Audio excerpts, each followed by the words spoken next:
Congressman Colin Allred is leading the polls to likely be the Democratic challenger to incumbent Republican Senator Ted Cruz. Michael Atkinson sat down with Congressman Allred for an exclusive interview where he spoke about a variety of current issues.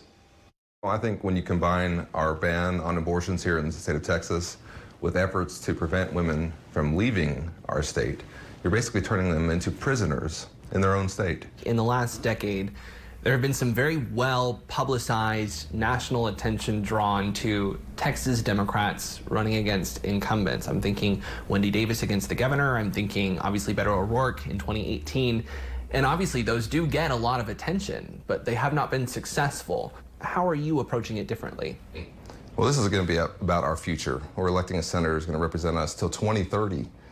And I have a record of running and winning in tough races. So I want to turn now to a couple of issues here in the legislature that Texans are talking about. Where do you think the authority over border security lies? Well, this is a federal issue. There are some state components to, of course, parts of this, but it's a federal responsibility. But also, let's be very clear, our immigration system is broken and we do have a crisis.